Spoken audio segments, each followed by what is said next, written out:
आदरणीय दर्शकबिन नमस्कार। आफू उठे परिवार उठ्छ, परिवार उठे समाज, समाज उठे समग्र देश उठ्छ। उठौँ समृद्धिका लागि। म सुदर्शन आचार्य उपस्थित भइसकेको छु।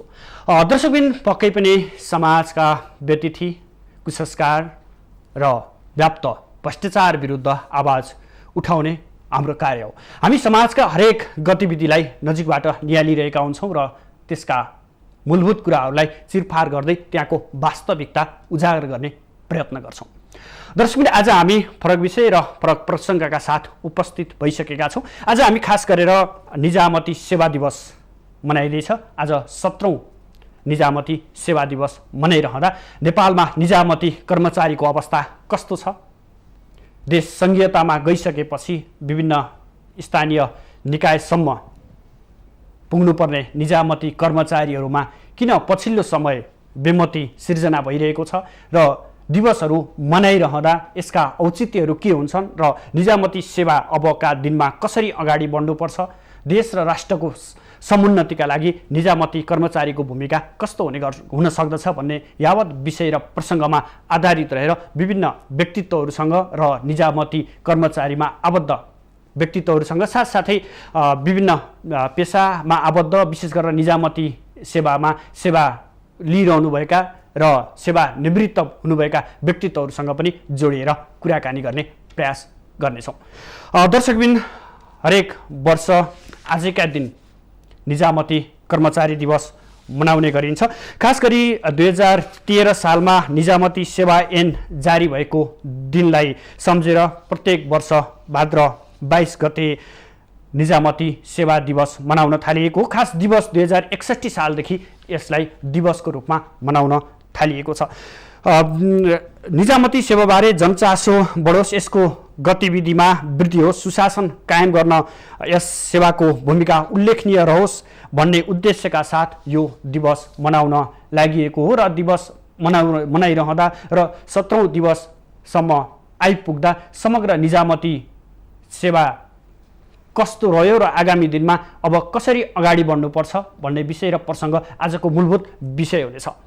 दर्शकबिन आज हामीसँग मुख्य गरेर पूर्व प्रशासक भीम उपाध्याय, त्यसै गरी शाखा अधिकृत न्याय सेवा सर्वोच्च अदालतका शाखा अधिकृत हुनुहुन्छ गणेश पाण्डेय, त्यस्तै गरी नायक सुब्बा हुनुहुन्छ ठुला करदाता कार्यालयमा कार्यरत नायक सुब्बा हुनुहुन्छ सुशीला ढकाल। हामी उहाँहरू तीनैजनालाई स्वागत गर्छौँ र यही विषयवस्तुमा आधारित रहेर आजको छलफल अगाडि बढाउँछौँ। स्वागत छ यहाँहरूलाई। नमस्ते। म भीम उपाध्यायबाट सुरु गर्ने। पूर्व प्रशासकको हैसियतले समग्र आफ्नो जीवनकालका महत्त्वपूर्ण दिनहरू देशको लागि, सेवाको लागि खटिनुभयो र आज निजामती सेवा दिवस मनाइरहँदा विगतको स्मरण कसरी गर्नुहुन्छ र आगामी दिनमा यो दिवसलाई कसरी अगाडि लैजानु उपयुक्त हुन्छ?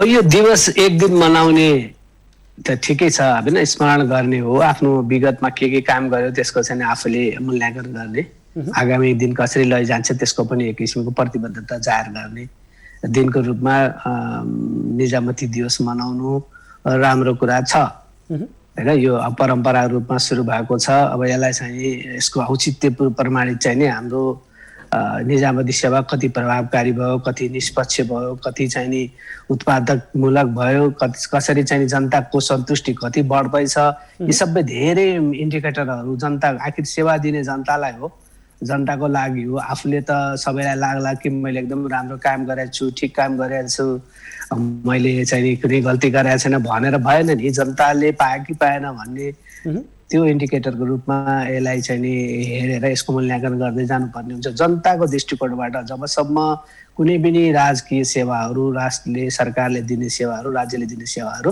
जनता सन्तुष्ट भएन भने यसको खासै औचित्य हुँदैन। यसमा चाहिँ हामीले यो सेवा मनाउँदाखेरि, दिवस मनाउँदाखेरि त्यो दृष्टिकोणले हामीले हेर्नुपर्ने हुन्छ है। अब मेरो कार्यकालको कुरा गर्दा त अब मैले 45 सालमा जागिर सुरु गरेर 74 सालमा सेवानिवृत्त भएको, अब विकट ठाउँहरूमा गएर काम गरेको हो। अब मलाई लाग्छ त्यहाँ जसरी जो हाम्रो सम्पर्कमा रहे, जसलाई सेवा दिनु पर्यो, उहाँहरूले चाहिँ नि म प्रति त्यति धेरै गुनासो गर्नु परेन जस्तो पनि लाग्छ, गुनासो आएको पनि होइन। तर समग्र प्रणालीप्रति सरकारप्रति जहिले पनि गुनासो रहेको छ र यो गुनासो अझै बढ्दै जान्छ, किनभने नयाँ नयाँ जनताका समस्याहरू नयाँ नयाँ आउँछन्, नयाँ नयाँ आवश्यकता पूर्ति गर्नुपर्छ। अब सरकार एकदमै गतिशील हुनुपर्छ। गतिशीलता भनेको कर्मचारी तन्त्रमै गतिशीलता हो, अरू सरकार भनेको पनि कर्मचारी तन्त्र हो। या त्यसैले नै सरकारको लक्ष्य उद्देश्यलाई चाहिँ नि एक ठाउँबाट अर्को ठाउँमा लिएर जान्छ। त्यसले गर्दाखेरि हामीले दिवस जुन मनाउने हो यो 365 दिनै दिवस सरहको रूपमा मनाइनुपर्छ। यसको मतलब बढी काम गरेर यसरी बिदा लिएर एक ठाउँमा जम्मा भएर कहिलेकाहीँ भेटघाट गर्नु ठिकै छ, तर बाँकी 364 दिन योभन्दा पनि बढी उत्साहका साथ काम गर्नु जरुरी छ भन्ने मलाई लाग्छ। हजुर, म गणेश पाण्डेय सरसँग जोडिन चाहन्छु। जस्तै स्वच्छ र स्वच्छ निजामती प्रशासन, समृद्धि र सुशासन भन्ने यो वर्षको नारा मनाइरहँदा तपाईँ सेवामै हुनुहुन्छ र यो दिवसहरू यसरी मनाइरहँदा यो वर्ष जुन कोरोना सङ्क्रमणको दरले बाहिरी गतिविधिहरू, बाहिरको कार्यक्रमहरू, र्यालीहरू आयोजना नगरिए पनि कार्यक्रमहरू कसरी मनाउँदै हुनुहुन्छ र यसको जुन नारा छ यो नारालाई सार्थक बनाउन के गरिनुपर्छ? धन्यवाद। अहिले हामी निषेधाज्ञाको समयमा भएको कारणले गर्दाखेरि पनि कार्यालयमा भेला भएर यो दिवस मनाउन पाएनौँ र जुन नारा तय गरिएको छ यो नारालाई चाहिँ हामीले आफ्नो एउटा आस्थाको एउटा मन्त्रको रूपमा लिएर यसलाई पूर्ति गर्नको लागि हाम्रो काँधमा रहेको जिम्मेवारीलाई बोध गर्नु नै आजको दिनको सबैभन्दा ठुलो सार्थकता हो जस्तो मलाई लाग्छ। विशेषतः अब निजामती कर्मचारी भइसकेपछि एउटा निश्चित मापदण्ड, निश्चित कानुनबाट हामी नियुक्त भएका हुन्छौँ र हामीसँग निश्चित जिम्मेवारी हुन्छ। राष्ट्रप्रतिको यो जिम्मेवारीलाई पुरा गर्नु नै हाम्रो सबैभन्दा ठुलो धर्म हो र यो धर्मलाई अथवा हामीले गर्नुपर्ने यो कामलाई जुन आज एउटा भदौ 22 गते जसरी हामीले निजामती सेवा दिवस मनाइरहेका छौँ यसले अझ हामीलाई थप जिम्मेवार, थप उत्प्रेरित बनाउनको लागि यो दिनले महत्त्वपूर्ण भूमिका खेलेको हुन्छ र आजको दिनलाई पनि मैले यसै सन्दर्भमा बुझेको छु। हजुर, म सुशीलाजी कहाँ आएँ, तपाईँले कसरी स्मरण गर्नुहुन्छ? यो त हाम्रो लागि अब हुन त हामीले एक दिन मात्र निजामती सेवा दिवस भनेर अब मनाउनु राम्रो होइन होइन हामीलाई 365 दिन नै निजामती सेवा दिवस जस्तै मानेर गर्नुपर्छ र पनि हामीले अब सरहरूले भने जस्तो यो एक दिन चाहिँ हामीले निजामती सेवा दिवस चाहिँ स्मरण गरेर मनाउँछौँ। अब अहिले चाहिँ हामी यो निषेधाज्ञाको कारण अब घरमै थुनेर बस्नु परिरहेको छ, जनतालाई सेवा दिन पनि अब सकिया छैन होइन। त्यसको बावजुद त्यही अब हामीले चाहिँ आफ्नो अब एउटा निश्चित अब कानुन अनि मापदण्डमा रहेर सधैँ जनताको सेवामा लागिरहनुपर्छ। हजुर, भीम सर तर्फै म पुनः जोडिन चाहेँ। यसरी निजामती दिवसहरू मनाइन्छ, कर्मचारीहरूले विभिन्न दिवसहरू मनाइन्छ, यति हुँदाहुँदै पनि नेपालको निजामती क्षेत्र कहिले पनि माथि जान सकेन, प्रगति गर्न सकेन भनेर विभिन्न समयमा आरोपहरू पनि आइरहेका छन्। राजनीतिक पार्टीसँग प्रत्यक्ष समन्वय हुँदाखेरि नेपालको निजामती सेवा प्रष्ट र स्पष्ट रूपमा अगाडि जान सकेन भनेर आरोप लाग्दै आएको छ नि। साँच्चै भन्ने भने धेरै प्रभाव यसलाई चाहिँ यसलाई जुन किसिमको गुनासो बढ्नुको पछाडि यो राजनीतिक अस्थिरता र राजनीतिक प्रभाव नै हो है। यो बहुदलीय व्यवस्था 46-47 साल आएदेखि कर्मचारी तन्त्रमाथि धेरै नै हस्तक्षेप भएको छ। त्यसमा चाहिँ नि अब कर्मचारीहरू पनि कस्तो भने आफूलाई कसरी सुरक्षित राख्ने, कसरी बाँच्ने, त्यसभित्र कसरी एडजस्ट गर्ने भन्नेमै धुनमा लाने र आफ्नो कामलाई राम्ररी कसरी गर्ने, कसरी प्रभावकारी गर्ने, कसरी जनतालाई अथवा सेवाग्राहीलाई आफ्नो उसमा ल्याउने भन्ने त उसले दिमागमा समय नै छैन। उसले सोच्छ उसले कसरी भिड्ने, कसरी चाहिँ नि नेताहरूसित भिड्ने, कसरी अन्य तफसिलका कुराहरूसित भिड्ने, त्यसमा चाहिँ जान्छ। मेरै अब तपाईँ गर्नु छ भने कुरा गर्नुहुन्छ भने म इन्जिनियर मान्छे, सिभिल इन्जिनियर र नेपालको अब कुना काप्चा सबै ठाउँको काम चाहिँ हेर्नुपर्ने, कहिले आफै गरियो कहिले अरूबाट गराइयो। त मलाई चाहिँ प्राविधिक समस्यामा मैले दिमाग लगाउनु भन्दा विभिन्न अन्य समस्याहरू, वरिपरि आउने समस्याहरूलाई नै मैले बढी चाहिँ सतर्क भएर त्यसमा चाहिँ मैले दिमाग लगाएर पनि आफ्नो अस्तित्व, आफ्नो त्यहाँ चाहिँ बसेर सहकार्य गर्न सक्ने माहौलै बिग्रिने क्या। त्यस्तो किसिमबाट गुज्रिनु पर्थ्यो भने त अहिले त हेर्नु सबै सरकार छ, सबै एक सयका आफूलाई चाहिँ नि बडे राजा ठानिरहेका छन्। अझ छुट्टै राज्य हो जस्तो गरी हरेक गाउँपालिका वडासम्म पनि गर्न लाग्छन्, फरमान आदेश जारी गर्छन्, आफैले लकडाउन गर भन्छन्, निषेधाज्ञा आफै जारी गर्छन्। अब त्यहाँ कसैले भनेको कसैले मान्दा पनि मान्दैन। त्यस्तो अराजकतामा के हुन्छ भने जुन किसिमले शक्तिशाली हुन्छ त्यसैको राज चल्छ, एक किसिमको जङ्गली राज चल्छ के। त्यो जङ्गली राज चाहिँ लगभग अहिले के देखिन्छ, देशभरि नै जङ्गली राज चलेको हुनाले त्यहाँ कर्मचारी तन्त्रको राज्य चलेको छैन। जबसम्म कर्मचारी तन्त्रले देश चल्दैन, त्यो कर्मचारी तन्त्र खराब छ भने त्यसको विकल्प त्योभन्दा उन्नत कर्मचारी तन्त्र, राजनीति होइन अथवा छाडा नीति पनि होइन, जङ्गली राज पनि होइन। अब त्यो जमा गयो कि अब यो कर्मचारी तन्त्रको कन्ट्रोल भन्दा बाहिर गइसकेको छ देशहरू। अब कर्मचारीले भनेर गरेन भन्ने गुनासो त के भने फ्रन्ट लाइनमा सिपाहीको रूपमा कर्मचारी लड्ने हुन्छ।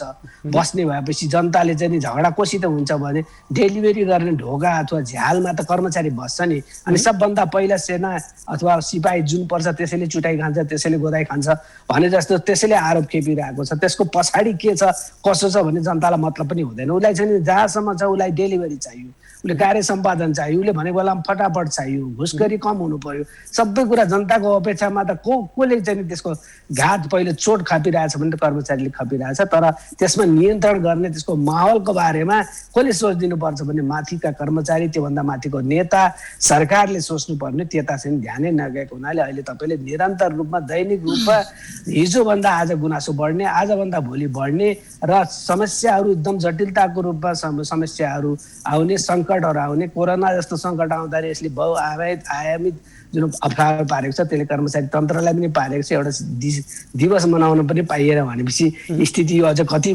जाने हो, कति महिना जाने हो, कति वर्ष जाने हो, कसैले एक इन्साल भन्न सक्दैन। यस्तोमा के भने इनोभेटिभ तरिकाले, गतिशील तरिकाले, नयाँ सोच, आउट अफ द बक्स तरिकाले सोच्ने कर्मचारीका नेताहरू को हुन्, यसका विचारकहरू को, भिजनरी को, अहिले तपाईँ एउटा पनि देख्नुहुन्न। आज निजामती दिवसको दिनमा मान्छेले सोच्यो भने सम्झिनु पर्ने पहिलो मान्छे को भनेर मलाई तपाईँले सोध्नुहुन्छ भने यो टङ्कप्रसाद आचार्य हो, जसले चाहिँ नि निजामती सेवा ऐन पहिलो पटक ल्याउनु भयो। टङ्कप्रसाद आचार्यको बेलामा मुख्य सचिव को थियो भने चन्द्रबहादुर थापा भन्ने मुख्य सचिव हुन्छ, जहाँ चाहिँ नि उहाँले यत्रो हामीले यो सम्झिँदाखेरि निजामती दिवस मनाउँदा पुरस्कार पाउने अहिले कुनै मन्त्री राष्ट्रपतिका जाने कुरा छैन।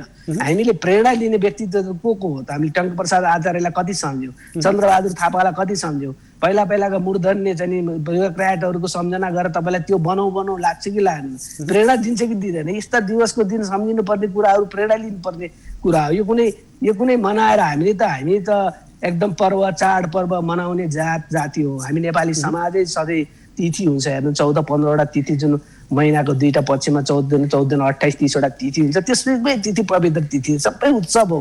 तपाईँले त्यसलाई उत्सवको रूपमा एउटा पर्वको रूपमै मनाएर हिँड भने हो। त्यसमा हामीलाई पर्व कुनै दिवसको खाँचो चाहिँ हामीलाई परेको होइन, हामीलाई प्रेरणाको खाँचो परेको छ। आत्मबल बढोस्, अगाडि बढ्नको लागि साहस बढोस्। अहिले वर्तमानमा सङ्घर्ष गर्नु पर्यो, दुःख पायो भने पनि भविष्यकोलाई सम्झेर चाहिने त्यो दुःखलाई चाहिँ भविष्यमा यसको चाहिँ उपलब्धि हुन्छ भन्ने एउटा आत्मविश्वास र एउटा चाहिँ माहौल सिर्जना गर्ने हो। त्यस्तो किसिमको वातावरण हामीले दिवसको दिनमा चाहेको। त्यसले गर्दा अहिले तपाईँले जनताको गुनासो बढ्नुको पछाडि राजनीतिक हैसियतता हो र राजनीति यति गैर जिम्मेवार हुँदै गएको छ। यसरी नयाँ संरचनाहरू, राज्य व्यवस्थाहरू ल्याएको छ जो चाहिँ नि जसरी कोरोना भाइरस कहाँ जान्छ, के गर्छ थाहा छैन, त्यस्तै राजनीति, राज्य व्यवस्थाहरू, राज्य प्रणालीहरू कहाँ जान्छ ल्याउने मान्छेलाई पनि थाहा छैन। एकदम सबै कैम कर्तव्य विमूढ अन्यल भएर अँध्यारोमा चाहिँ गोलेली हाने जस्तो बन्दुक पड्का जस्तो पड्काइरहेका छन्। र हामी के अपेक्षा गरिरहेका छौँ, यस्तो त स्थिरता आउँछ, अब सुशासन आउँछ, पारदर्शिता आउँछ, जनता खुसी हुन्छ। त्यो चाहिँ मैले चाहिँ अहिले तत्कालीन रूपमा देखेको छैन। ठुलो क्रान्ति जुन किसिमको डिस्टर्ब भएको छ नेपालमा अहिले, सबै परिवर्तनमा आजसम्म यस्तो डिस्टर्ब भएको मैले देखेन। जस्तो तपाईँले यो गणतन्त्र सङ्घीयतामा अहिले जस्तो डिस्टर्ब भयो कर्मचारी तन्त्र, यस्तो धेरै परिवर्तन हामीले देखेको। म त अब यो विषयमा हामी पुनः पछि जोड्यौँ होला। म गणेश पाण्डेसँग जान चाहन्छु। निजामती सेवा पारदर्शिता, निष्पक्षता र जवाफदेहिता बनाउन के गर्नु पर्ला र तपाईँको यो सेवा अवधिमा के कारणहरूले यी यावत कुराहरू छेकिरहेको छ, अथवा जुन निष्पक्षता हुनुपर्ने हो, कर्मचारीको पारदर्शिता हुनुपर्ने, त्यो हुन सकिरहेको छैन र गुनासो बढिरहेको छ? धेरै सर, भीम सरले यसभन्दा अगाडि पनि धेरै कुराहरू ल्याइसक्नु भएको छ। पछिल्लो समय निजामती सेवालाई जनताले हेर्ने दृष्टिकोण परिवर्तन हुँदै आइरहेको यो कुरा हामीले स्वीकार्छौँ र स्वीकार्नु पर्दछ पनि। हजुर विशेषतः सरले भने जस्तो हामी फ्रन्ट लाइनमा बसेर सरकार र जनताको एउटा पुलको रूपमा एउटा सेवा प्रवाह गर्ने साधनको रूपमा मात्रै हामी परिचालित हुन्छौँ। हजुर यसमा हामीसँग नीति निर्माण गर्ने अख्तियारी पनि हुँदैन र हामीले आफूले मनले चाहे अनुसार पनि गर्न सक्दैनौँ र हामीभन्दा माथिको प्रशासक या विधानले बनाएको नियम नीति कानुनलाई टेकेर हामीले सेवा प्रवाह गर्ने हो। यस सन्दर्भमा हामी एउटा मात्र साधनको रूपमा परिचालित भएका हुन्छौँ र हामी साधनको रूपमा परिचालित भएर छौँ। यो अरूले नै गरेको अथवा अरूले नीति निर्माण गरेर हामीले यो काम गर्दाखेरि गलत भएको भनेर हामी पन्छिन पनि मिल्दैन। हामीसँग पनि विभिन्न किसिमका जुन व्यवहार आचार भनौँ अथवा नीति, हामीसँगको नैतिकता, हाम्रा व्यवहारहरूले पनि सेवा प्रवाहलाई असर पार्ने गर्दछन् र हामी आफै आफ्नो ठाउँमा पनि सचिनुपर्ने अवस्था छ भने अब सेवा प्रवाह गर्ने सन्दर्भमा विभिन्न किसिमका ऐनहरू बनाउने कुराहरू हुन सक्छ।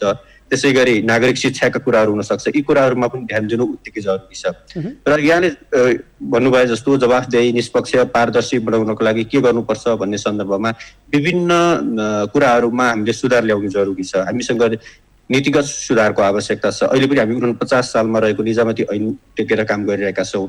3 तहमा संयोजन भइसकेको अवस्था छ कर्मचारीहरूको र योभन्दा अगाडिको जुन बजेट अधिवेशन थियो त्यो समयमा नयाँ निजामती ऐन आउँछ भन्ने ठुलो आशा बोकेका थियौँ कर्मचारीहरूले। त्यसले केही सम्बोधन गर्छ कि भन्ने आशा पनि थियो, तर त्यो ऐन पनि अहिलेसम्म आउन सकेको छैन। त्यसै गरी हामीसँग भएका अन्य जति ऐनहरू छन्, सुशासन ऐन हुन सक्छ, त्यसै गरी सरलीकरण ऐन हुन सक्छ, निजामती ऐन भइगयो, नियमावली भयो, यसमा समयानुकूल परिवर्तनको जरुरी छ। त्यसै गरी संरचनागत परिवर्तनको पनि हामीसँग जरुरी हुन सक्छ। त्यसको लागि पनि विभिन्न समयमा अध्ययन गर्ने, अनुसन्धान गर्ने र कर्मचारीहरू, सेवाग्राहीहरूबाट आएका फिडब्याकहरूलाई लिएर नीति बनाउने, संरचना तयार गर्ने जस्ता कुराहरूमा पनि ध्यान दिनु जरुरी हुन्छ। त्यसै गरी अर्को महत्त्वपूर्ण कुरा भनेको हामी निजामती कर्मचारीहरू आफै सचिनु जरुरी छ। हाम्रो आचार संहिता सच्याउनु पर्ने हुन्छ, सदाचार र नैतिकवान हुनुपर्ने हुन्छ। त्यसै गरी हामी जनताप्रति उत्तरदायी, जवाफदेही हुनुपर्ने हुन्छ। यी यावत कुराहरूमा ध्यान दिन सक्यौँ र हामी यस्तो अवस्थामा जाउँ कि प्रत्येक व्यक्ति आफ्नो ठाउँबाट सही बनाऊ। यो भयो भने मलाई लाग्छ जनताले हामीलाई माया गर्नेछन्, जनताले हामीलाई राम्रो गरिस् भनेर स्याबासी पनि दिनेछन्। त्यो अवस्थामा जानको लागि सबै सचेत जरुरी छ। गणेशजी, तपाईँले यसो भनिरहँदा जस्तो तपाईँहरू सेवामा प्रवेश गर्दै गर्दा जुन एक किसिमको देश र राष्ट्रको लागि चाहिँ सेवा गर्छु, जनताको लागि सेवा गर्छु भनेर भन्दै गर्दा यो राजनीतिक अस्थिरताले कता कता जुन सेवामा प्रवेश गर्नेहरू कर्मचारीहरू हुन्छ उहाँहरूको मनोभावना कस्तो बनाइदिँदो रहेछ अथवा त्यो अनुभवहरू कस्तो हुँदो रहेछ त्यहाँभित्र छिरिसकेपछि? वास्तवमा निजामती सेवाको फिलोसफीलाई मान्ने हो भने त निजामती सेवालाई राजनीतिले कुनै असर गर्ने नै होइन। चाहे त्यो राजनीतिको अस्थिरता होस्, चाहे राजनीतिक स्थिरता होस्, राजनीतिसँग निजामती सेवाको कुनै पनि सम्बन्ध हुँदैन। डाइरेक्टली है, इन्डाइरेक्टली हुन सक्छ।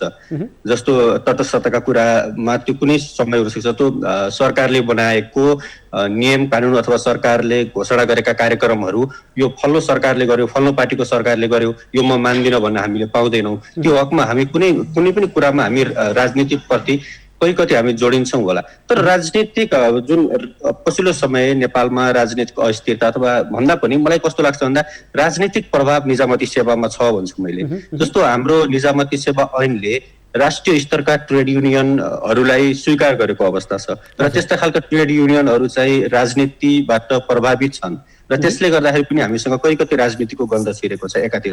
र अर्कोतिर कस्तो छ भने अब हामी विशेषतः अल्प विकसित देशहरू हौँ, यस्तो देशहरूमा निजामती क्षेत्रमा राजनीति बढी हावी हुन्छ। यो विश्वव्यापी असर हो, हाम्रोमा मात्र होइन, धेरै ठाउँमा यो असर छ र यसबाट हामी पनि अछुतो छैनौँ। अब त्यस कारणले गर्दाखेरि अब यसमा चाहिँ दुईवटा कुरा हुनुपर्छ। एउटा, हामी राजनीतिबाट तटस्थ हुनु पर्यो एउटा कुरा, र अर्को चाहिँ राजनीतिक कर्मीहरूले निजामती सेवालाई आफू अनुकूल गराउनु भएन, आफ्नो हितको लागि निजामती सेवालाई प्रयोग गरिदिनु भएन। यी दुईटा कुरा भयो भने निजामती सेवा राजनीतिबाट पर हुन्छ, एउटा स्थायी सरकारको रूपमा यो स्थापित हुन सक्दछ र जनताको प्यारो हुन सक्दछ। अच्छा, म अब सुशीला ढकालतर्फ लाग्छु। जस्तो तपाईँ महिला पनि हो, त्यसमाथि तपाईलाई हामी त सामान्य रूपमै लिन्छौँ, यद्यपि बाहिर देख्नेहरूले शारीरिक रूपमा केही अशक्त व्यक्तिको रूपमा पनि तपाईँलाई हेरिरहेको छ। तपाईँ यस्तो हुँदाहुँदै पनि एउटा निजामती सेवामा प्रवेश गरेर देश र जनताको लागि काम गर्छु भनेर खटिरहेको अवस्थामा चाहिँ महिलाहरूका चुनौती के हुँदा रहेछन् र तपाईँको व्यक्तिगत अप्ठ्यारो अथवा व्यक्तिगत असहजताहरू के पाउनुभयो? धन्यवाद। अब तपाईँले भने जस्तो म एक त महिला हो, त्यो माथि अब मेरो दुईटै हात छैन, म सबै काम खुट्टाले गर्नुपर्छ। म यो निजामती सेवामा आउनुको मुख्य उद्देश्य पनि महिलाहरू लगायत यो जति पनि अपाङ्गता भएका व्यक्तिहरू छन् उहाँहरूको लागि प्रेरणा बनोस् भनेरै म सङ्घर्ष गरेर आएको हो। अब खुट्टाले गर्नुपर्छ मैले सबै कामहरू। अब सरले गर्ने र गणेश सरले गर्ने टेबलमा मैले काम गर्नु मिल्दैन। त्यो हुनाले मलाई अफिसमा भौतिक संरचना पनि अलिकति फरक चाहिन्छ, किनभने मैले खुट्टाले गर्दाखेरि त मैले त्यो टेबलमा बसेर काम गर्न सक्दिनँ, धेरै कठिनाइहरू आउँछन्। त्यसको बावजुद पनि मैले मेरो यो निजामती सेवामा प्रवेश गरिसकेपछि मेरो कारणले भनौँ न मलाई हेरेर अरूलाई पनि थप प्रेरणा मिलोस्, यसरी त यो अब सेवा दिइरहेछ। म जति कठिनाइ भए पनि मैले अहिले काम गरिरहेको छु। अब म 2066 सालमा निजामती सेवामा प्रवेश गरेको 11 वर्ष पुगिसक्यो। अब हो अलिकति अफिसमा टेबलहरू चाहिँ फर्निचर मेरो अनुकूलमा छ, त्यो बाहेक अरू केही पनि फरक छैन। मलाई तेरो दुईटा हात छैन भनेर मलाई अरू केही सुविधा छैन र त्यति हुँदाहुँदै पनि म काम गरिरहेको छु, सेवा दिइरहेको छु। हाम्रो सेवाग्राहीहरू एकदम सन्तुष्ट हुनुहुन्छ। कहिले पनि मैले उहाँहरूलाई यसको अब हात छैन, हात नभएको कारणले गर्दाखेरि हामीले काम अब भनौँ न काम सेवा लिन असहज भयो अथवा अलिकति गाह्रो भयो भन्ने गुनासो मैले 11 वर्षको अवधिमा अहिलेसम्म पाएको छैन।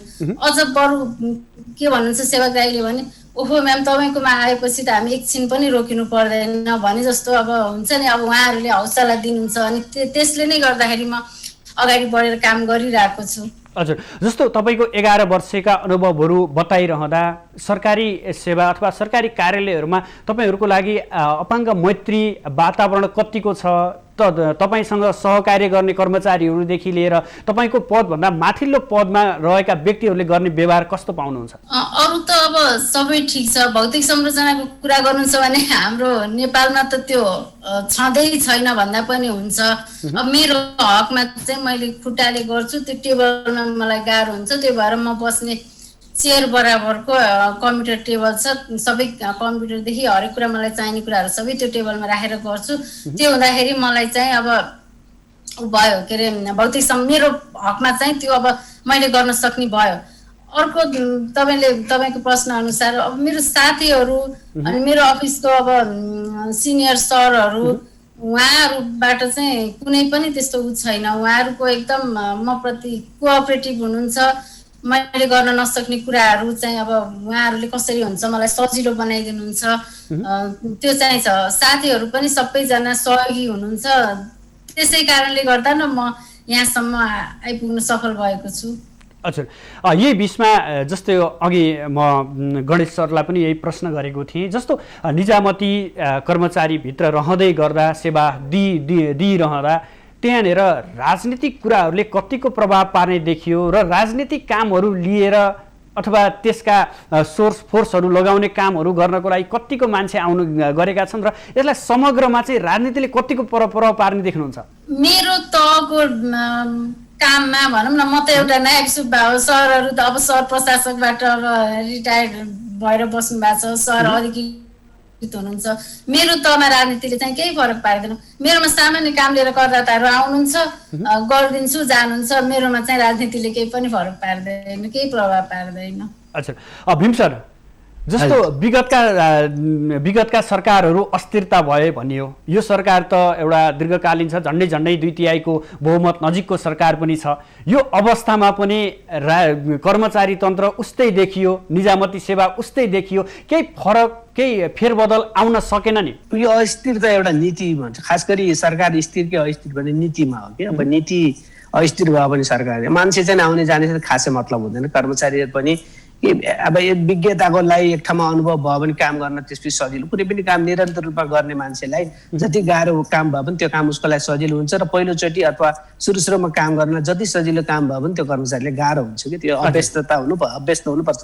अब यो मलाई राजनीतिको कुरा हेर्नुहुन्छ, राजनीतिभित्र त भित्रै नीतिगत रूपमा अस्थिरता छ कि भित्र सङ्गठनभित्रै अस्थिरता। तपाईँ दल जुन सत्तारूढ दल अथवा प्रमुख प्रतिपक्षी दल अथवा अन्य दलहरूको हेर्नुहोस् त कति अस्थिर छ भित्र, त्यो तपाईँको मन कति अस्थिर छ होइन, तपाईँको मनमा कति बेचैन छ, दिमागमा कति बेचैन छ, त्यो तपाईँको अभिव्यक्ति चाहिँ कार्य सम्पादनमा देखिन्छ कि त्यो देखिहालिन्छ। तपाईँ अहिले किन भयो भन्दाखेरि दलभित्रको गुटबन्दी हेर्नुहोस्, त्यहाँको चाहिँ सरकार चलाउने तरिका हेर्नुहोस्, भ्रष्टाचारहरू हेर्नुहोस्। अब इन्टेन्सन के छ भने डेलिभरी दिउँ, सुशासन दिउँ, पारदर्शिता होस्। अब राम्रो काम गर्ने कर्मचारीहरूलाई चाहिँ प्रोत्साहन गरेर असल कर्मचारीले माथि ल्याउँ, खराब कर्मचारीहरूलाई सचेत बनाऊ, अलिकति डर पनि होस्, अलिकति पुरस्कृत होस् भन्ने कहाँ छ र तपाईँको यो चाहिँ यहाँ स्थिरता आउँछ। कर्मचारी त हाम्रो दुश्मन हो। तपाईँ यहाँ छोडिदिनु, केन्द्रमा त हामीहरू केही न केही रूपमा त्यहाँ सचिव छ, सहसचिव छ, नभए उपसचिव छ, शाखा अधिकृतको लागि सुब्बाको लागि माथिल्लो अधिकृत छ, भएन भने मुख्य सचिव छ, गुनासो गर्ने आफ्नै एउटा चाहिँ एउटा चाहिँ आफ्नै निजामतीको एउटा हाँगाबिङ्गा भएको हुनाले तपाईँले सुनाउने त स्थानीयमा जानु कसलाई भन्नुहुन्छ तपाईँ? त्यहाँ कोही न कोही छ, निरीह छाता छैन, संरक्षक छैन, कुनै कन्दरामा जानुभएको छ, स्थानीय मान्छेहरू स्थानीय नेताहरू सब मिलेका छन्, उसलाई चाहिँ तर्साएका छन्, थर्काएका छन्। अस्ति एकजना अहिले त्यो बहिनीले भन्नुभयो नि, अब बाङ्दा कुरा एउटा चाहिँ ढाड चाहिँ दुखेको अप्ठ्यारो भएको मान्छेलाई डडेलधुराबाट उहाँ चाहिँ बजाङ के भन्छ दार्चुलामा जाँदाखेरि उहाँले हाजिरी गर्न दिनु भएन, त्यहाँका प्रमुखले के भन्छ गाविस प्रमुखले। त्यसपछि सङ्घीय मन्त्रालयलाई चाहिँ सचिवलाई उहाँले चिठी लेख्नुभयो, उहाँलाई मैले हाजिरी गराउन सक्दैन, उहाँ अपाङ्ग भएकोलाई काम गर्न सक्दैन। हेर्नुहोस् कहाँसम्मको कुराहरू तपाईँ देख्यो। यो के हो भने कसैको कसैमाथि नियन्त्रणै छैन कि अहिले सत्ता बसेर पदमा बसेर आफू घेराभित्र उहाँले जे पनि त्यही गरेको छ, तर त्यो घेराभन्दा बाहिर कसैले कसैलाई नियन्त्रणै गर्न सकेका छैन। र एउटा सरकार चलाए जस्तो गरी सरकार चल्न नसकेको बेलामा त्यो जनताको नजरमा सरकार राजनीतिक दलका को छन्, को सरकारमा आउँछ, कुन दल आउँछ, खासै त्यसलाई मतलब कुरा हुँदैन। कर्मचारीले कसरी डेलिभरी दिए कि दिएन उसलाई त्यसमा मतलब भएको हुनाले कर्मचारीको दुःखहरू के छ भन्ने कुरा पनि जनतालाई मतलब छैन। उसले समाधान गर्ने होइन, त्यो दुःख समाधान गर्ने काम त उनीहरूले चुनेर पठाएका नेताहरूको। राजनीतिले सबैको समस्या समाधान गरेर राजनीति गर्ने हो। राजनीतिको समस्या कसले समाधान गर्ने? नेताहरूले अरू कर्मचारीलाई नियन्त्रण गर्ने, अनुशासनमा राख्ने, पुरस्कृत गर्ने अथवा उसको सक्षमीकरण गर्ने, तालिम दिने काम नेताहरू राजनीतिक सरकारले गर्ने भने सरकारले नियन्त्रण कसले गर्ने? कसले गर्छ? प्रधानमन्त्रीलाई नियन्त्रण कसले गर्छ? मन्त्रीहरूलाई नियन्त्रण कसले गर्छ? गाविस सचिव मेयरहरूलाई नियन्त्रणै गर्ने छैन कि। अहिले यस्तो स्थितिमा गयो कि उहाँहरू अनियन्त्रित, मैले यसलाई फुटबलको खेल भन्छु, जहाँ चाहिँ नि गोलकिपरै छैन, हजारौँ गोल तपाईँले ठोक्नु छ। गोलकिपर नभएको फुटबल खेल्नु हो भने के हुन्छ भने अहिलेको स्थिति त्यस्तो छ। संवैधानिक अङ्गहरूको कुरा यताउता त्यो त एका छ, हजारमा एउटा केस चाहिँ अख्तियारमा पुग्छ, हजारमा अन्यायहरूको हजारमा एक अन्याय पनि तपाईँ अदालत पुग्दैन। तपाईँ करहरूको कुरा गर्नुहुन्छ, कर तिर्न जान कति दुःख छ। अहिले त करमा अलिकति सजिलो छ, तर कर तिर्न जानै कति दुःख छ। यातायातमा चाहिँ नि महसुल तिर्न जान कत्रो दुःख छ। अब कोरोनाको बेलामा सबै लकडाउन भएछ, एक दिन खोलिदिन साथ मान्छेको भिड हेरेर मैले के भन्छु, सबै त सङ्क्रमण बढाउने काम त सरकारी कार्यशैली हो नि त, सङ्क्रमण बढाइदिनु, क्राइसिस क्रिएट गर्ने। यो तपाईँ हेर्दाखेरि के देखिन्छ भने कर्मचारीहरू अस्थिर कर्मचारीहरू भएको होइन, कर्मचारीहरूलाई अस्थिर बनाउने मूल खानी चाहिँ राजनीति हो। राजनीतिमा गणितीय तपाईँले पनि गणितीय स्थिरताको अर्थै छैन, नीतिगत रूपमा कार्यशैलीमा स्थिरता छैन। यही प्रसङ्ग उठाउँदै गर्दा कर्मचारीभित्र पनि विभिन्न ट्रेड युनियनहरू पनि खोलिएका छन्। कहिले सरुवा बढेका कुरादेखि लिएर अन्य कुराहरूमा पनि उही राजनीतिक दललाई नघच्काइकन अथवा उनीहरूको घर दैलोमा नपुगिकन आफ्नो पदोन्नति पनि हुने सम्भावना देखिँदैन र सरुवा बढुवाको कुरा पनि मिल्दैन। यसले गर्दाखेरि अब के हुनुपर्ने हो, जुन निजामती सेवाभित्र के हुनुपर्ने हो, यो ट्रेड युनियनहरूले कसरी भूमिका खेल्न सक्नु पर्थ्यो र त्यो हुन सकेन? ट्रेड युनियनहरूको खास के भने उनीहरूले ट्रेड युनियन कुनै सेवा दिने, जनताको सेवा दिन्छु भनेर खोले होइन, उनीहरूले आफ्नो हितलाई संरक्षण गर्न खोलेको। किनभने विभिन्न स्टेक होल्डरहरू छ, ग्रुपमा एउटा सङ्गठित भएन भने अर्को सङ्गठित पक्षको दमनमा परिन्छ भन्ने हिसाबले ट्रेड युनियन हो। कर्मचारीले बार्गेन गर्ने होइन, कर्मचारी तन्त्रपट्टिको न्यायिक कुराहरूमा सेवा दिने कुरामा ट्रेड युनियनको केही काम छैन। होइन सरकारकै काम हो र कर्मचारी हो पहिला प्रथम कर्मचारी उसको ट्रेड युनियनसित आबद्धतासित उसको कार्यशैली र कार्य सम्बन्धी अर्थहीन छ तर ट्रेड युनियनको खुल्नुको पछाडि राजनीतिक कारण हो नि त हामीले 2047 सालपछि जुन ट्रेड युनियन पञ्चायती व्यवस्थाको विरोध गर्नको लागि अथवा त्यो हिजोको पुनरुत्थानवादी तत्त्व अथवा पछाडि भएको तत्त्वलाई ठिक गर्नको लागि कर्मचारी तन्त्रभित्र पनि राजनीति हुलाउनुपर्छ हुलाएको त यही राजनीति गर्ने हो र नि त अब त्यो स्थिति के भयो भने जब स्वार्थको टकराव हुन्छ राजनीति गर्ने र कर्मचारीमा फरक छ राजनीति गर्नेलाई खासै उत्तरदायित्व लिनु पर्दैन कानुनी उत्तरदायित्व पनि लिनु पर्दैन भने कर्मचारी त रिटायर भएर घर बस्दा आरे गाड नजाँदासम्म त्योमा तपाईँको त्यसले जिम्मा लिनुपर्छ पूर्व भएर पनि जिम्मा लिनुपर्ने स्थिति हुन्छ के कर्मचारीहरूको स्थिर सरकार भनेको कारण पनि त्यो के भने ऊ चाहिँ नि यताउता चाहिँ उसले जहिले पनि जवाब दिन्छ राजनीति गर्ने के जवाब दिने कुरा छ र के तपाईँको पदबाट हटेको दिन उसको सारा चाहिँ नि 100 खत माफ भइरहेको छ देशमा त्यसले गर्दा कर्मचारी राजनीति जस्तो होइन अर्को कुरा ट्रेड युनियन यताउता बनाउने अथवा त्यो भइसकेपछि कर्मचारी तर आफूलाई सर्भाइभलको लागि त्यहाँ टिक्नको लागि उसले राजनीति गर्छ राजनीतिमा विभिन्न गुटहरू तपाईँको हाम्रो ट्रेड युनियनका चाहिँ कर्मचारीहरूको नेताजीहरू जुन हुन्छ पदाधिकारी जुन उहाँहरूको भाषण हेर्नु हो भने देशका जुन प्रमुख प्रतिपक्षी दल भन्दा पनि कडा भाषण प्रधानमन्त्री भन्दा पनि कडा भाषण एकदम राजनीतिक कुट शब्दमा राजनीति छ क्या यो दिन किन आएको भन्नु कुनै झन्डा लिएर मैले तपाईँलाई गएको चुनावमा देखाइरहेको थिएँ यो मेरो फेसबुकमा हालिरहेको जो झन्डै लिएर हिँडिरहेछ कर्मचारीहरू विभिन्न नामका कर्मचारी छन् कोही कर्मचारी निजामती छन् कोही चाहिँ नि गैर निजामती भए पनि संस्थानहरूका छन् कोही चाहिँ नि स्थानीय तहका कर्मचारी छन् त्यहाँ थाई छन् करार छन् अस्थायी छन् ज्यालादारी छन् आखिर जे नाम ल्याए पनि कर्मचारी एउटा करारको कर्मचारीले डिसिप्लिन बिगारिदियो भने थाई अस्थायी कर्मचारीले बिगारिदियो भने ज्यालादारी कर्मचारीले बिगारिदियो भने त्यो त दोष जति त कर्मचारी तन्त्रमा जान्छ नि त त्यसकारण यो अस्थायी करार यसको म पुरा विरोधी छु काम दिनु छ भने सेवा करार गर्ने व्यक्ति करार नगर किन सेवा करार गरेपछि एउटा कन्सल्टेन्सी फर्म एउटा फर्मले जिम्मा लिन्छ त्यसमा राजनीति हुँदैन एउटा व्यक्ति दिनुभयो भने त त्यो व्यक्ति सबै चाहिँ कुनै न कुनै चाहे चाहिँ कर्मचारीको नातेदार भएर होस् चाहे राजनीतिको नातेदार भएर होस् सबै गरेर भर्ना भएको हुनसाथ उसले चाहिँ उसको चाहिँ नि संरक्षक को भन्दा राजनीति गर्नेलाई उसले संरक्षक बनायो भने आफ्नो हाकिमलाई संरक्षक ठानेन र राजनीति गर्ने व्यक्तिहरू जसले उसलाई जागिरमा हुलाए त्यसको लागि संरक्षक ठान्यो भने उसले हाकिमलाई पनि टेर्न सक्छ एक किसिमको अराजकता कर्मचारी तन्त्रभित्र अराजकता के भने सिस्टमबाट बाहिर गएर कर्मचारी भर्ना गर्ने कर्मचारी राख्ने अधिकारको नाममा कभी नेताजीहरू त्यसै भन्नुहुन्छ उहाँहरूलाई कस्तो लाग्छ कर्मचारी तन्त्र राजनीति संगठन जस्तो होइन थियो हो यही कुरा चाहिँ तपाईँ अहिले हामीले जुन देखिरहेको छ कर्मचारीको ट्रेड युनियन विकृतिको एउटा कारण पूर्ण रूपमा राजनीति हो ट्रेड युनियन राख्नुपर्छ कि राख्नु पर्दैन भन्ने कुरा यसले राजनीति बाहेक अरू के गरेको छ र यसलाई राख्नुपर्छ गणेश सरसँग जोडिन चाहन्छु जस्तो गणेश सर पछिल्लो समय धेरै जसो कर्मचारीहरू प्रायः जसो अख्तियारले समाउने मा चाहिँ निजामती कर्मचारीहरू पर्ने गरेको देखिन्छ किन यस्तो भइरहेछ राज्य स्रोतबाट अथवा राज्यले तपाईहरूलाई भरपुर सेवा सुविधा प्रदान गर्न नसकेर यस्तो किसिमको प्रवृत्ति देखिन्छ या मानवीय प्रवृत्तिका कारण यस्ता भ्रष्टाचारहरू मौलाउँदै गएका हुन् कर्मचारीमा भ्रष्टाचार यस्तो विषय जुन कहिले शून्य हुन सक्दैन यो भ्रष्टाचार कहीँ कतै हुन्छ नै र यसले निजामती सेवामा पनि भ्रष्टाचार छ अझ पछिल्लो तथ्याङ्क हेर्ने हो भने विशेष अदालतमा अहिले मुद्दा दर्ताको दर पनि बढ्दै गइरहेको छ हजुर यसले के देखाउँछ भन्दा कर्मचारी विशेष गरी निजामती कर्मचारीमा पछिल्लो समय अख्तियार दुरुपयोग अनुसन्धान आयोगले जुन यो स्ट्रिङ अपरेसन चलायो यसले गर्दाखेरि पनि धेरै केसहरू आएका थिए र अहिले पनि आइरहेका छन् यसमा 2-3 वटा कुरा हुन्छन् एउटा हजुरले भने जस्तो कर्मचारीलाई पर्याप्त तलब सुविधाको कमी त्यो हुन सक्छ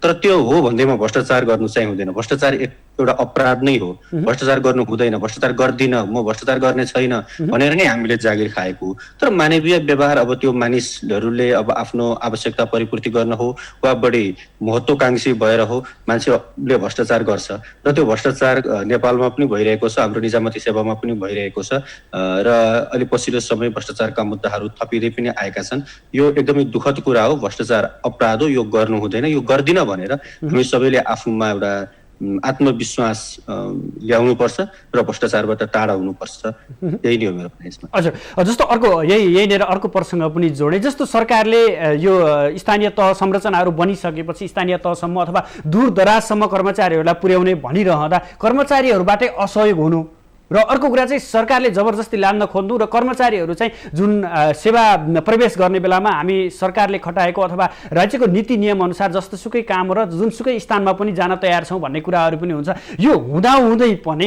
किन कर्मचारीहरू भनेको ठाउँमा अथवा खटाएको ठाउँमा पुग्न सक्दैनन्? त्यस्तो छैन, कहीँ कतै होला, नभएदेखि निजामती कर्मचारीहरूले आफूले खटाएको ठाउँमा पुगेको पनि अवस्था छ। जस्तो पछिल्लो कोभिड-19 को यो नियन्त्रणकै कुरा गरौँ, सबभन्दा बढी काम स्थानीय तहको कर्मचारीले गर्नुभएको छ अहिले होइन। कोभिड-19 को जुन रोकथामको लागि हरेक क्रियाकलापहरूमा निजामती सेवा अथवा त्यहाँका कर्मचारी साथीहरू एकदमै अगाडि फ्रन्ट लाइनमा बसेर काम गरिरहनु भएको छ र त्यसले एउटा केही हदसम्म सफलता पनि दिइरहेको छ, जनताहरूलाई सेवा प्रवाह यो अवस्थामा पनि गरिरहनु भएको छ। र अर्को कुरा, अब एक दुईवटा त्यस्तो कुनै केस होला, मानिसहरू आफूले खटाएको ठाउँमा जान नमानेको, त्यो पनि दुर्गम अथवा कुनै एउटा उसको आफ्नो व्यक्तिगत कारणले पनि हुन सक्छ, त्यो कारणले जान नखोजेको हुन सक्छ। नभए समग्रमा भन्नुपर्दा खटाएको ठाउँमा नजाने, लगाएको काम नगर्ने भन्ने त्यस्तो चाहिँ निजामती सेवामा छैन। पहिले थियो होला, तर अहिले पछिल्लो समयमा एउटा निजामती सेवामा पनि हजुर सरकारलाई अलोकप्रिय बनाउन पनि निजामती कर्मचारीको ठुलो हात हुन्छ भनिन्छ नि। त्यो हुन सक्छ। अब सरकारलाई लोकप्रिय बनाउने नबनाउने भन्ने कुरा त त्यो सरकारकै ठुलो कुरा हो नि। सरकारले राम्रो नीति बनाइदियो, सरकारले राम्रो रुल ल्याइदियो भनेदेखि त हामीले त्यसलाई त कार्यान्वयन गर्ने मात्रै त, हामी त साधन मात्रै हौ। हाम्रो कारणले सरकार अलोकप्रिय हुने भन्ने कुरै हुँदैन नि। हामी त नियम बमोजिम सेवा प्रवाह गर्छौँ, सरकारले दिएका नीति नियम कानुनहरूको परिपालना गर्दछौँ। सरकारलाई अलोकप्रिय बनाउनको लागि निजामती सेवाले प्रभाव पार्न सक्छ, तर नेपालको हकमा त्यस्तो म देख्दिनँ। हजुर, म अब सुशीलाजीसँग गएँ।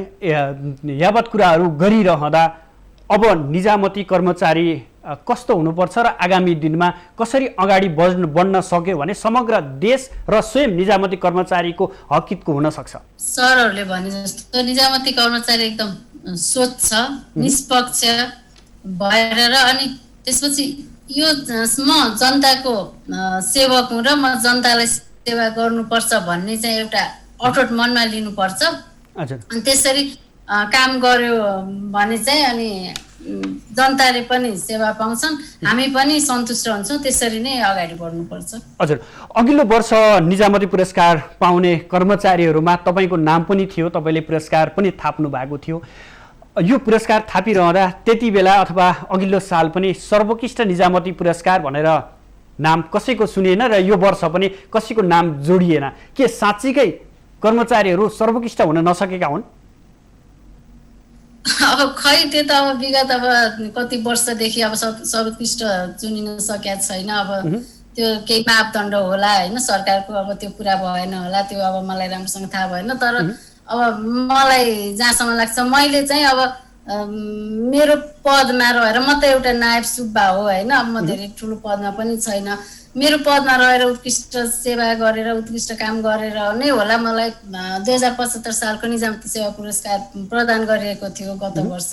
त्यसको लागि चाहिँ म सरकारप्रति आभार पनि छु र सधैँ म यो प्रतिबद्धता पनि जनाउँछु कि म यस्तै नै गरेर मेरो यो जागिर अवधिभरि काम गर्छु।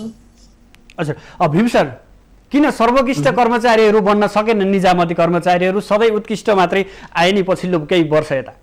त्यो कारण के भने केही सुरुको वर्षमा आफै भान्से आफै चाहिँ नि खाना पकाएर पहिला खाने गरे, हाम्रा मुख्य सचिवहरूले पनि त्यसै गरे।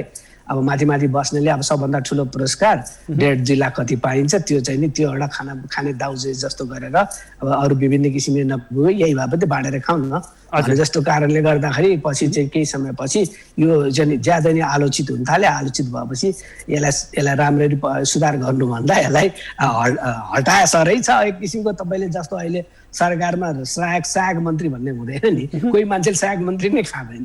त्यो राज्य मन्त्री घटी त अन्त फुल मन्त्री खोज्छ, सहायक राज्य मन्त्री पनि केही काम छैन, हामीलाई फुलै मन्त्री चाहियो, त्यसपछि गृह मन्त्रालय चाहियो, त्यसपछि अर्थ मन्त्रालय चाहियो, नभए भौतिक योजना भए यस्तो भने जस्तै पुरस्कार पनि यो भयो। माथिल्लो धेरैको पुरस्कारहरू माथिका चाहिँ नि ठुला मुख्य सचिव आएर एकदम प्रधानमन्त्रीको नजिक बस्ने, राष्ट्रपतिको नजिक बस्ने मान्छेले खाने भएपछि भित्र त्यो पुरस्कार सिफारिस गर्नेलाई पनि चिन्ता भयो, दुःख भयो। बेकारमा यो दिएर अपमान बदनाम हुनुभन्दा नदिँदाखेरि कमसेकम कसैबाट चाहिँ आलोचना त खेप्नु पर्दैन भनेर यो लगातार गर्छ। मलाई लाग्छ यस्तै किसिमले मलाई तपाईँले अब म त रिटायर भएको मान्छे हो, जसले पुरस्कार पाउनु भएको छ व्यक्तिगत रूपमा उहाँहरू सबैले आफ्नो ठाउँमा पक्कै केही न केही राम्रो गरेर पाउनु भएको छ, तर निजामती जनताको नजरमा के गरेछ भन्ने चाहिँ यो पुरस्कारको जुन दिने प्रणाली छ, यसको क्रेडेन्सियल छ, यसमा साइटेसन जे छ यो केही पनि छैन।